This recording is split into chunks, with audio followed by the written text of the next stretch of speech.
मैं अक्सर बात करता हूँ टूरिज्म को लेके, टूरिज्म के हवाले से मेरा कोई भी प्रोग्राम है, चाहे वो फेस टू फेस है, वो प्राइम टाइम हो या पीर पंचाल डायरीज हो। हर डिबेट में मैं पुंछ और राजौरी खिता पीर पंचाल की टूरिज्म को बढ़ावा देने के लिए, टूरिज्म के मैप पे लाने के लिए बात करता हूँ। आज मेरे साथ मौजूद हैं, हम बड़ी बातें करेंगे इनसे। आज तनवीर साहब हैं, सीईओ हैं पुंछ डेवलपमेंट अथॉरिटी के। तो आज हम जानेंगे इनसे। तनवीर साहब, सबसे पहले तो खैर मकदम है। Welcome sir, thank you. Tanveer sahab, मैं ये जानना चाहूँगा, पुंछ की अगर हम बात करेंगे, क्योंकि इस वक्त हम पुंछ के एक दूर दराज गांव मढ़ोट में हैं। पुंछ में किस तरह से टूरिज्म का पोटेंशियल जो है आप देखते हैं? देखो, जहाँ तक पुंछ का ताल्लुक है, पुंछ को हम अगर देखें तो एक मिनी कश्मीर है। यहाँ पे टूरिज्म का एक बहुत ही बड़ा स्कोप है। अगर हम इसको tourism religious point of view से देखा जाए, यहाँ बहुत बड़ा स्कोप है। एडवेंचर का तो बहुत ही काफ़ी स्कोप है। हेरिटेज की भी हमारे पास ऐसी साइट्स हैं, यहाँ पे हेरिटेज टूरिज्म का भी बहुत बड़ा स्कोप है। तो हमारी जो पुंछ डेवलपमेंट अथॉरिटी थी, ये 2007 से यहाँ पे एस्टेब्लिश्ड है। हमारी Poonch development authority under tourism sector में जब से बनी है, तो काफ़ी हमारे जब से ये बनी है अथॉरिटी, काफ़ी हमने अथॉरिटी ने डिस्ट्रिक्ट में एक इंफ्रास्ट्रक्चर तैयार किया गया है जो टूरिज्म पॉइंट ऑफ व्यू से, ताकि हम इंफ्रास्ट्रक्चर तैयार करें जो बाहर से टूरिस्ट आए उनको फैसिलिटी वगैरह प्रोवाइड की जाए। इवन के इस टाइम हमने बहुत सारे स्पॉट्स भी जो हैं आइडेंटिफाई किए हैं, चाहे वो रिलीजियस हों, चाहे वो एडवेंचर टूरिज्म हो। हमने न्यू ऐसी जो अनएक्सप्लोर्ड एरिया थे वो भी एक्सप्लोर किए हैं। मैं खासकर आपको 2 साल जो 3 साल अब मुझे यहाँ पे होने वाले हैं, 3 सालों में हमने, मैं आपको बताऊं कि हमारा जो रिलीजियस टूरिज्म था इसमें काफ़ी बढ़ावा है। ड्यू टू कोविड की वजह से हम लास्ट 2 साल तक कुछ इतना नहीं कर पाए उसको ज़्यादा पब्लिसाइज, लेकिन जहाँ पर रिलीजियस का टूरिज्म अगर देखें, यहाँ पर बहुत बड़ा स्कोप है। अगर हम बुढ़ा अमरनाथ मंडी में देखा जाए, लास्ट अगर 3-4 साल का हमने कंपेयर किया था कि इस साल जो जितने यात्री आए हैं वहाँ पे, इतने लास्ट कंपेयर मनी फोल्ड ज़्यादा टूरिस्ट फुटफॉल हुआ है। अगर बाबा साहब मीरा साहब की देखे जाए ज़ियारत पे, वहाँ पे भी एक काफ़ी टूरिस्ट का आना लगा रहता है। नगाली साहब जो हमारी 2-3 हैं। इसके अलावा हमने और भी रिलीजियस प्लेसेस थी, जाके हमारा रामकुंड मंदिर है, एक लोहर देवता मंदिर है, एवं छोटे शाह हमारे हैं, डलना शास्तार पीर हैं। अब जम्मू शहीद भी एक रिलीजियस भी है, जब्बी तोती भी है। ये एडवेंचर टूरिज्म, मैं आपको रिलीजियस का बता रहा था, ये हो गए। इवन का बटल कोट हमारी ज़्यादा है, ये हो गए। इवन के हमारा यहाँ पुंछ में अगर देखा जाए, वहाँ एक हमारा नोगरा मंदिर है, वो एक अच्छा टूरिस्ट स्पॉट है। इनको हमने एक्सप्लोर किया और इनका जो इम्पोर्टेंस थी उनको सामने लाया, और अब वहाँ पे टूरिस्ट का ज़्यादा आ रहे हैं। और ये एक अच्छी जगह है जहाँ पे एक अगर रिलीजियस है। इसके बाद अगर हम देखें हमारा हेरिटेज का देखा जाए, हेरिटेज जो मुगलों के टाइम, पांडु के टाइम हमारे काफ़ी ऐसे फोर्ट्स थे जो कुछ कहीं अभी कुछ तो हमारा जैसा पुंछ किला फोर्ट है, वो तो काफ़ी मशहूर है, ठीक है, कि पुंछ फोर्ट है। इवन के हमारे पास बलदेव महल है, मोती महल है, शीश महल है, बाग देवडी है। इवन के इसके अलावा भी हमने कुछ और जगह हैं जो पुराने फोर्ट थे, जैसे आपको सुनकोट मिर्ज़ा मोड़ पे एक देखा जाए फोर्ट, वो लास्ट ईयर हमने किया। इस साल हमने वहाँ एक व्यू पॉइंट का रखा हुआ है कि वहाँ पे हम बनाएंगे कुछ टूरिस्ट, क्योंकि वहाँ से एक अच्छा व्यू हमें आगे पीछे नजर आता है। इवन का हमने एक पिरतपाल है हमारा संगोट जो टॉप है, वो भी हमने इस साल वहाँ पे एक ट्रैकिंग भी की थी, उसको भी एक्सप्लोर किया। इवन हमारा मुगल रोड पे जो है, वहाँ पे भी छोटे छोटे जो सराय थी मुगलों के टाइम, उनको भी हमने एक्सप्लोर करके लाया। ये हमारा हेरिटेज और जो पुराने थे इनको। उसके बाद एडवेंचर टूरिज्म का आपको बताऊँ, एडवेंचर टूरिज्म का भी काफ़ी पुंछ में स्कोप है। इवन के ऐसी जो स्पॉट्स थी हमारे पास जो अनएक्सप्लोर्ड थी, लेकिन वहाँ पे इतनी ब्यूटी है और वहाँ से इतना अच्छा वहाँ का टूरिज्म बढ़ सकता है। अगर हम पुंछ की एक साइड से लेके चलें, हमारा संख रोटा जो ऊपर आ गया सलोनिया के टॉप है, एक बहुत ही अच्छा एक मेडो है जो पुंछ से तकरीबन 35-40 किलोमीटर है। तो अगर कोई बाहर से टूरिस्ट है तो वो एक अच्छी जगह, वहाँ से हमारा मंडी, सुनकोट, इवन के पुंछ, वहाँ से पूरा वो दिखाई देता है। इवन का पुंछ पूरा व्यू, इवन का कुछ जोरी वाला पोर्शन जो ऊपर टॉप है वो भी दिखाई देते हैं। अगर उसके बाद हम चले जाएं कि सावजे नेड़ियाँ, आपने देखा ही होगा, वो भी एक बहुत खूबसूरत जगह है। वहाँ भी हमने एक पार्क वगैरह बनाया है इस साल, वहाँ भी डेवलपमेंट कर रहे हैं। अभी संख डोडा जिसका मैं जिक्र कर चुका हूँ, वहाँ पर भी हमने इस बार जो हमारी टूरिस्ट एक्टिविटी है वहाँ भी इंफ्रास्ट्रक्चर हम बना रहे हैं, व्यू पॉइंट बना रहे हैं, वहाँ पब्लिक कन्वीनियंस के लिए टॉयलेट वगैरह बना रहे हैं। तो हम देखें तो जैसे हमारे पास नेड़ियाँ है, वहाँ पर भी हमने इंफ्रास्ट्रक्चर डेवलप किया है। वहाँ पे भी हम, क्योंकि और वहाँ पे हम इस वक्त वहाँ पे एक नेक्स्ट ईयर के लिए हमने एक हट रखा है, डॉर्मेट्री वगैरह रखी है, क्योंकि वहाँ भी जो टूरिस्ट स्पॉट ऊपर हायर रीचेस पे जाएंगे, कहीं ट्रैकिंग करेंगे, उनको ठहरने के लिए जगह नहीं थी, वो प्रपोज किया। इसलिए हमारे पास, अगर हम इस सुनकोट वाले एरिया में आएँ तो हमारे पास मुगल रोड पे ऑलरेडी इंफ्रास्ट्रक्चर तैयार है, कुछ इनकम्प्लीट था उसको इस पर कंप्लीट किया है। अगर जम्मू शहीद डलना शास्तार करें, वहाँ पर भी हम इंफ्रास्ट्रक्चर वगैरह डेवलप करें। तो ये हमारी कुछ स्पॉट्स से जो मेन इंपॉर्टेंट, इसके अलावा और एरिया पर भी हम कर रहे हैं। सर, इसी के साथ अगर मैं बात करूं, आम पब्लिक को टूरिज्म का क्या बेनिफिट होगा, किस तरह प्रमोट होगा, क्या कोई सरकार की ऐसी स्कीमें आई हैं? देखो, हमारे पास जहाँ तक मैं बताऊँ कि मिशन यूथ को पहले, क्योंकि आजकल हमारा जहाँ पे जो यूथ है वो बहुत ज़्यादा है, पढ़ा लिखा यूथ है, एम्प्लॉयमेंट कम है, अगर देखा जाए गवर्नमेंट जॉब में कहूँगा कम है। तो अगर इसको हम बढ़ावा करने के लिए गवर्नमेंट मिशन यूथ को टूरिज्म सेक्टर के अंदर कुछ स्कीमें लॉन्च की है कि अगर कोई भी यूथ है, अगर वो अपना कोई कारोबार करना चाहता है टूरिज्म को बूस्ट करने के लिए, तो उनको गवर्नमेंट 10 लाख रुपए तक लोन सैंक्शन करता है। इवन क्या वो डिपेंड करता है कि उसका प्रोजेक्ट कास्ट क्या है। अगर वो 20 लाख का लाता है उसको वो भी कर सकता है, अगर 10 का लाता है, 5 का लाता है, लेकिन यूथ को अपना कारोबार करने के लिए वो कोई भी प्रोजेक्ट बनाना है कि टूरिज्म को बूस्ट हो। अगर चाहे वो ट्रैकिंग का लेके चले कोई सामान को, चाहे वो किसी अपन लोकल कुजीन या फूड वगैरह हो उसको बढ़ावा करने के लिए कोई कारोबार करना चाहता है, या किसी भी एक्टिविटी में। सपोज मैं आपको बताऊं, अगर कोई टूरिज्म मैं कहूँगा कि ट्रैकिंग के लिए आपको जनाब मैं अपने एरिया में एक टूरिज्म बूस्ट करना चाहता हूँ, तो ट्रैकिंग लेता हूँ, उसको कैमरा लेना है, उसको टेंट लेने हैं, उसको और कोई चीज़ें जो उसको बढ़ावा करें, तो उसका एक छोटा सा प्रोजेक्ट बनता है। वो प्रोजेक्ट सेंक्शन करके दे भेजना पड़ता है मिशन यूथ, तो मिशन यूथ 10 लाख रुपये तक दे सकता है उनको। उसमें क्या है कि जो 15% है वो सब्सिडी है जो उसको नहीं देनी है, उसके बाद जो बाकी है वो उसको रेपे करना है। इवन कि यहाँ पे हमारे जो कुछ टूरिस्ट विलेज भी अभी पीछे आइडेंटिफाई हुए, तो उनमें क्या था कि ट्राइबल के लिए इन्होंने एक स्पेशल रखा हुआ है कि मिशन यूथ के अंदर अगर वो 10 लाख का रुपया का लेता है, 15% उसको सब्सिडी, मतलब 1.5 लाख रुपया सब्सिडी पहले टाइम में, अगर वो टाइमली रीपे कर देता है अपना लोन, उसको 35% और सब्सिडी मिल जाएगी। मतलब इसका मतलब 50% उसको सब्सिडी हो जाएगी, जो एसटी कैटेगरी के। अदर के लिए उसमें ये नहीं है। इवन के इसमें वुमेन जो है, फीमेल, उसमें ज्यादा है हमारा, मुझे एग्जैक्ट उसमें शायद 25% जो पहली सब्सिडी है वो 25% है, ओवरऑल उसको 50% उसको भी सब्सिडी। अगर कोई यूथ है, अनएम्प्लॉयड है, उसके एक कंडीशन है कि उसको अपने आप को पहले जो हमारी एम्प्लॉयमेंट डिपार्टमेंट है उसके साथ करना, रजिस्टर करना कि मैं अनएम्प्लॉयड हूँ। उसमें है कि मिनिमम 3 बच्चे और मैक्सिमम 5 बच्चे, एक यूथ सब ग्रुप बनना, क्योंकि फंड्स उनके अकाउंट्स में आएगा, तो फर्दर वो अकॉर्डिंगली ही इस्तेमाल करेंगे किसकी चीज़ के लिए, वो उन पर डिपेंड करता है।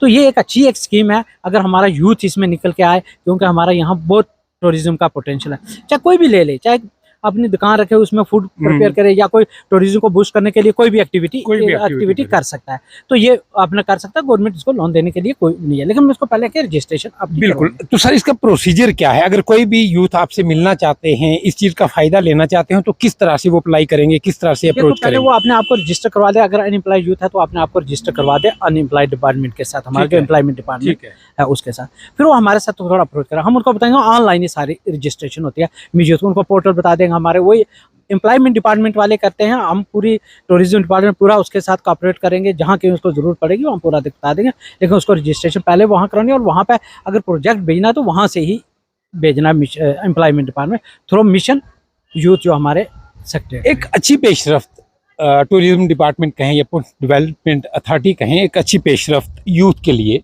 जैसा कि तनवीर साहब ने कहा कि लोन्स, सब्सिडी पर लोन्स जो हैं वो दिए जा रहे हैं। यूथ अपनी कोई भी एक्टिविटी जो है वो मैदान में कर सकता है, आप अपना काम जो है वो शुरू कर सकते हैं। मिनिमम 3 और मैक्सिमम 5 लोगों का ग्रुप होना चाहिए। वो इनसे मिलें, अनएम्प्लॉयमेंट ऑफिस में जाके अपनी रजिस्ट्रेशन कराएं, फिर इनसे मिलें।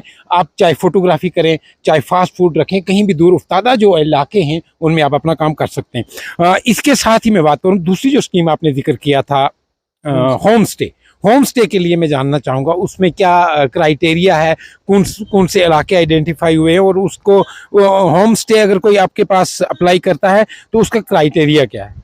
देखो, अभी रिसेंटली हमारी ये गाइडलाइन एक रिवाइज गाइडलाइन है, ये पहले भी था लेकिन बीच में आफ्टर यूटी जो आफ्टर स्टे के बाद जो यूटी बनी तो उसमें आया कि हमारा होम स्टे अब गवर्नमेंट का यह है कि काफ़ी इंफ्रास्ट्रक्चर तो हमने बना लिया, जो बाहर से टूरिस्ट आता था सपोज हमने पूंछ में बना के रख लिया, मेंढर में बना के रख लिया, सोनकोट में बना के, लेकिन टूरिस्ट अगर मैक्सिमम लोरन आ रहा है, कहीं देखिए सावजियाँ जा रहा है, हमारी जो टूरिस्ट स्पॉट है जहाँ हमारा बफलियाज में आ रहा है, नूरी छम के पास आ रहा है, चंदीमाड़ में आ रहा है, या कहीं जबी तोती, अब मैं कहूँ जम्मू शहीद है, या इधर मड़ोट में आ रहा है, कुछ हमारी अच्छी जो टूरिस्ट स्पॉट्स है तो वहाँ देखने के लिए, लेकिन उसको अगर वो कोई बाहर से आएगा तो उसको पहले रुकना पड़ता था पुंछ में। तो गवर्नमेंट ने ऐसे किया कि आप क्या करो कि जहाँ पे हमारे टूरिस्ट डेस्टिनेशन हैं उनके क्या करो कि होम स्टे करो। होम स्टे एक्चुअली क्या है, एक आदमी का अपना लोकल एक फैमिली की इनकम है।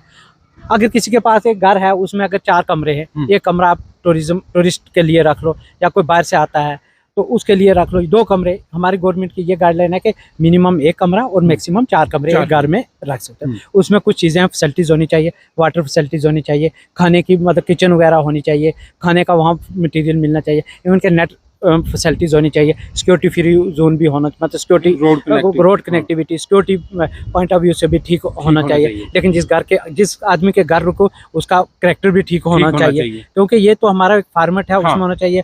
और जिस घर में रुके मे भी कल अल्लाह ताला ऐसा कुछ करे ना, कुछ हादसा हो जाए, वो घर रजिस्टर्ड भी पहले होना चाहिए, उसका मालिक भी होना चाहिए, मतलब मालिक है उसका अपना ज़मीन लैंड शेंड होनी चाहिए। तो इसके लिए गवर्नमेंट ने ये स्कीमें शुरू की हैं कि इन लोग जगहों पे आप ये होम स्टे आइडेंटिफाई करो और उन लोगों को रजिस्टर करो। इवन क्या हमने कुछ आइडेंटिफाई भी किया और हम थ्रो, क्योंकि अब उसकी जो है रजिस्ट्रेशन करवानी है लैंड की मालिक की, तो हम एक कैंप करेंगे थ्रो तहसीलदार डी साहब से बात हुई है, क्योंकि अगर हमें आइडेंटिफाई हो जाता है फिर हम थ्रो कैंप करके इनको रजिस्ट्रेशन वगैरह करवाएंगे। अगर उसको सुनकोट हो जाता है हम कहीं एक जगह करेंगे और लोगों को बुला लेंगे वहाँ पर करेंगे। तो उसमें यह है कि जैसा होम स्टे बन जाते हैं तो होम स्टे के उन लोगों का है कि वो एक नोटिफाइड हो जाएंगे, गवर्नमेंट के लिस्ट में आ जाएंगे। फिर उनका क्या करना है कि उनको ग्रेडिंग देनी है, क्योंकि एक टीम बनी हुई है, टीम बनी हुई है 2-3 आदमी की है, एक प्रिस्क्राइब्ड अथॉरिटी है, मतलब कोई एडिया होगा या सीओ टूरिज्म जैसे होगा वो है, इसके पास जेई है, उसके बाद एक और आदमी है जो 3 आदमी की कमेटी है जो उनको देखेंगे, उनको ग्रेडिंग करेंगे कि इस अगर मकान में हम होम स्टे बना रहे हैं इसमें क्या क्या फैसिलिटीज़ है, ग्रेड ए गोल्डन है या सिल्वर है या ब्राउन, जैसे वो मेडल होते हैं वैसे ही इनका रखा हुआ है होम स्टे की कैटेगरी। तो वो एक नोटिफाइड हो जाएंगे, वो गवर्नमेंट मैप पे आ जाएंगे, उनका मोबाइल नंबर भी होगा। अगर कोई बाहर से टूरिस्ट आना चाहता है तो वो ऑलरेडी ऑनलाइन होंगे। सपोज मैं आना चाहता हूँ जी, नूरी छम आना चाहता हूँ, चंदीमाड़ आना चाहता हूँ, जनाब मुझे रहा जी बहुत, क्योंकि उनका हमने पूरा डिटेल टूरिस्ट स्पॉट्स का दिया होगा कि वहाँ इंपॉर्टेंस ये है, वहाँ उसकी इंपॉर्टेंस ये है, वहाँ पे आने पर अगर आप आओगे वहाँ मुगल कश्मीर रोड भी जा सकते हो या कोई कहीं और जा सकते हो। तो अगर लोगों को इंटरेस्ट है तो वहाँ आके तो वो पूरी डिटेल उस पर होगी। कोई बुकिंग करेगा आने वाला तो वो उसी पर बुकिंग करेगा, डायरेक्ट उस पर वो आ जाए, लेकिन उनको भी ऑनलाइन पहले रजिस्ट्रेशन करवानी है। ये एक अहम पैगाम है नाज़रीन, मैं यूथ के लिए खासकर कहूँगा कि ये एक बड़ा ज़रूरी प्रोग्राम है, आप इसको ज़रूर शेयर करेंगे, क्योंकि 2 चीज़ें बहुत ही बेहतरीन पुंछ डेवलपमेंट अथॉरिटी की तरफ से या हम टूरिज़्म डिपार्टमेंट की तरफ से कहेंगे कि जो लाई जा रही हैं, एक मिशन यूथ और दूसरा होम स्टे। होम स्टे में जैसे तनवीर साहब ने बताया है, इसमें आपने अपना देसी खाना भी प्रोवाइड करना है, जैसे वो उनको ज़रूरत होगी, आपका अटैच बाथरूम वगैरह होना चाहिए, रोड कनेक्टिविटी होनी चाहिए, सिक्योरिटी जोन होना चाहिए, आपका इंटरनेट वगैरह ठीक चलना चाहिए। इनके कहने का मकसद है कि एक अगर टूरिस्ट हमारे पास पुंछ में रुकता है, वो अगर जम्मू शहीद देखना चाहता है तो उसको 1-2 दिन लग सकते हैं। अगर वही टूरिस्ट जो आके हाड़ी में रुकेगा आपके पास नियर टू जम्मू शहीद, वो दिन को जम्मू शहीद जाके अपनी सैर वगैरह करके रात को अपने पास आएगा। तनवीर साहब, इसी के साथ अगर मैं बात करूं जम्मू कश्मीर के ही नहीं बल्कि पीर पंचाल की हम बात करेंगे, किस तरह से देखते हैं कि कितना जल्दी टूरिज्म पे मैप पे आ सकता है पीर पंचाल? देखो, पीर पंचाल में हमारी काफ़ी कोशिश है, क्योंकि इस वक्त गवर्नमेंट की तरफ से भी काफ़ी है कि पहले जम्मू रीजन में कम टूरिज्म पे नहीं था। इवन का आजकल गवर्नमेंट का इतना फोकस है कि हर एक गांव में अभी लेटेस्ट जो हमारे डिलीवरेबल आए हैं कि हर गांव में टूरिस्ट। मैं आपसे जानना चाहूँगा, पीर पंचाल की अगर हम बात करेंगे, पीर पंचाल के अंदर काफ़ी पोटेंशियल है, जैसे आपने भी कहा है टूरिज्म को लेके, कितनी जल्दी आप लोगों की भी कोशिशें रहेंगी कि पीर पंचाल को टूरिज्म के मैप पे लाया जाए? देखो, पीर पंचाल आपको पता ही है, जैसे मैंने आपको बताया कि पुंछ में बहुत बड़ा टूरिज्म का स्कोप है। कहीं भी जाओ हमें इतनी अच्छी मीडोज, 7 लेक का भी मैंने जिक्र नहीं किया, लेकिन 7 लेक को अगर देखा जाए, उसके नीचे वाला एरिया देखा जाए, हमारे वो सरें जो हैं, डोके हैं, कितनी अच्छी हैं, खूबसूरत है। तो एक बहुत बड़ा स्कोप है हमारा गवर्नमेंट की तरफ से। इवन के आपको पूरा जम्मू डिवीजन को में देखा जाए, कश्मीर तो ऑलरेडी टूरिज्म से बहुत बड़ा वहाँ पर स्कोप है। पीर पंजाल जम्मू डिवीजन, इवन आपने पीर पंजाल का कहा तो पीर पंजाल में काफ़ी ही स्कोप है। तो इसमें हमारी तरफ से बहुत ही हमने किया, इवन के गवर्नमेंट है जो काफ़ी इस पर फोकस है। हमने रिसेंटली एक बताऊँ अभी जो गवर्नमेंट की तरफ से एक जो केबल कार जिसको हम गंडोला बोलते हैं, गंडोला, हाँ, वो भी हमने लॉरेंस से तोश मैदान का एक प्रपोजल में हमने भेजा हुआ है।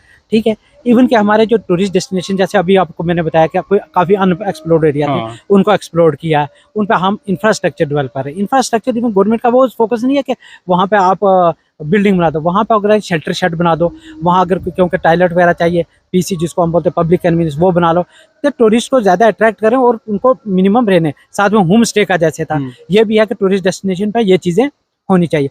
तो काफ़ी गवर्नमेंट जो है हमारा फोकस कर रही है। अभी रिसेंटली आपको बताया कि पंचायतों में भी हम जो है पंचायत वाइज जीवन के गवर्नमेंट का ये भी फोकस है कि टूरिस्ट जो इम्पॉर्टेंस जिस चीज़ की है, चाहे वो लोकल इम्पॉर्टेंस कोई है, चाहे वो इंटरनेशनल पे या नेशनल या स्टेट लेवल पे, यूटी लेवल पे कोई चीज़ की इंपॉर्टेंस है, चाहे वो रिलीजियस हो, चाहे एडवेंचर हो, चाहे हेरिटेज की हो। इवन कि मैं चाहे यहाँ पर सरपंच से बात कर रहा कि आपके एरिया में कोई बावली हो सकती है पुरानी बनी हुई, जिसकी बहुत बड़ी हमें तो वो कुछ नहीं लग रहा, लेकिन बाहर वाले लोगों को वो अट्रैक्ट कर सकती है। तो हम उस चीज़ को भी एक्सप्लोर करें। इवन कि पूरे डिस्ट्रिक्ट में, इवन के डिस्ट्रिक्ट यूटी में ये हर एक पंचायत का एक टूरिज्म प्लान बन रहा है। वो चीज़ें आइडेंटिफाई करके आ जाएंगे, फिर उनको प्रायोरिटी वाइज ही डेवलप, यानी हमारी जो डिबेट्स हैं वैसे हैं, उनका कहीं ना कहीं फायदा हो रहा है। हाँ इंशाल्लाह फायदा हो रहा है, ऐसी बात नहीं है। हर एक चीज़, अब वो टाइम नहीं रहा, अब हर चीज़ इलेक्ट्रॉनिकली आपको पता है वो हो रही है। इवन कि गवर्नमेंट ज़्यादा ये भी फोकस कर रही है कि प्रोग्राम वगैरह करो, पब्लिसिटी मत करो, कोई ट्रैकिंग करो, कि ऐसे कल्चर प्रोग्राम करो, कोई अपने लोकल गोजरी, पहाड़ी या दूसरी भाषा कश्मीरी में ऐसे प्रोग्राम वगैरह करो जिससे लोगों की ज़्यादा अट्रैक्शन वगैरह हो। थोड़ा एक हमारे थोड़ा एक इशू रहता है क्योंकि पूंछ से हमें थोड़ा उनको जो हमारे टूर एंड ट्रैवल जो उनको थोड़ा कैच करना पड़ेगा, ताकि जो जम्मू से टूरिस्ट श्रीनगर डायरेक्ट उस साइड से जा रहे हैं, ताकि इधर से मुगल रोड जाए, उससे हमारा पीर पंजाल का और ज़्यादा टूरिज्म बूस्ट हो सकता है। तनवीर साहब, आरएनए के साथ बात करने का बहुत बहुत शुक्रिया। Thank you. नाज़रीन, ये थे हमारे साथ तनवीर साहब जो सीईओ पॉइंट डेवलपमेंट अथॉरिटी हैं, जिन्होंने बड़ी खूबसूरती के साथ अपनी बात रखी है और एक अच्छा मैसेज आवाम तक पहुंचाने की कोशिश की है कि आप पॉइंट डेवलपमेंट अथॉरिटी के साथ जुड़िए और अपने आप को रजिस्टर्ड कराइए, ताकि जो गवर्नमेंट की स्कीमें हैं उनसे आपको फ़ायदा मिल सके और आप उनसे फ़ायदा ले सकें। इजाज़त लेने से पहले आज ये कहूँगा कि आपकी सपोर्ट जो है वो